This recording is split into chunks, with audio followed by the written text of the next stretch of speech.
আসসালামু আলাইকুম সম্মানিত চাষী ভাই বন্ধুরা, যে যেখান থেকে আজকে ভিডিও দেখছেন সকলকে জানাচ্ছি আন্তরিক শুভেচ্ছা অভিনন্দন। আজকে যে বিষয় নিয়ে আলোচনা করব বোয়াল মাছ। বোয়াল মাছ খেতে সুস্বাদু হওয়ার কারণে, এমনকি এই মাছের পোনা যা বাজারে খুবই চাহিদার কারণে যা নদীর মাছগুলো পুকুরে বর্তমানে চাষাবাদ হচ্ছে। কেননা এই মাছগুলো আপনারা জানেন পুকুরে চাষাবাদ করে যা 8 থেকে 10 মাসে বা 8 মাসে 1 বছরে মাছের পোনা plus 2.5 KG 3 KG plus 5 KG মানে বিক্রি করা যায়। কিন্তু আমরা অনেকেই জানি না যে বোয়াল মাছের খাদ্য কী বা বোয়াল মাছের খাদ্য কী খাদ্য খেয়ে জীবন নির্ভর করে টিকে থাকতে পারে বা কেমন মাছের পোনাগুলো পুকুরে চাষ করতে পারি। মূলত বোয়াল মাছ 1 ইঞ্চি 2 ইঞ্চি 3 ইঞ্চি 5 ইঞ্চি এর ভিতরে মূলত মাছগুলো সমগ্র বাংলাদেশে বিক্রি হয়।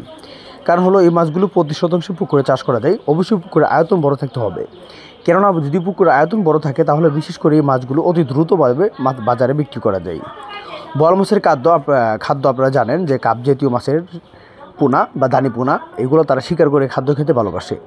যদি আপনারা পর্যাপ্ত পরিমাণ পুকুরে কাপ জাতীয় মাছের পোনা দিতে পারেন, ছোটো ছোটো পোনা, তা না হলে তেলাপিয়া মাছের যেগুলো গিফট তেলাপিয়া ছাড়া যেগুলো আছে পুকুরে ছেড়ে থাকবেন, ওইখান থেকে দেখা যাচ্ছে বাচ্চা দিবে, সেই খাদ্য সে বাচ্চাগুলো খেয়ে বোয়াল মাছের পোনা তারা খাদ্য খেয়ে জীবন নির্ভর করে টিকে থাকতে পারবে। তো বোয়াল মাছগুলো প্রতি শতাংশ চাষ করা যায়, যেমন 30টা 40টা 50টা করে সর্বোচ্চ বা 60টা করে প্রতি শতাংশ মজুত করা যায়।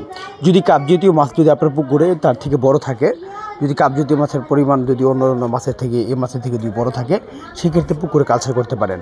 আর যদি কাপ জাতীয় মাছের পরিমাণ যদি সংখ্যা হিসেবে যদি এই মাছের থেকে ছোটো হয়, সেই ক্ষেত্রে ওই পুকুরে চাষ করতে পারবেন না। অবশ্যই কাপ জাতীয় মাছের থেকেও মিনিমাম 2 থেকে 3 ইঞ্চি বা 4 ইঞ্চি পরিমাণ বড় থাকতে হবে। তো অবশ্যই বোয়াল মাছের পোনার জন্য, নদীর বোয়াল মাছের পোনার জন্য আপনারা স্ক্রিনে থাকা নাম্বারে যোগাযোগ করতে পারেন।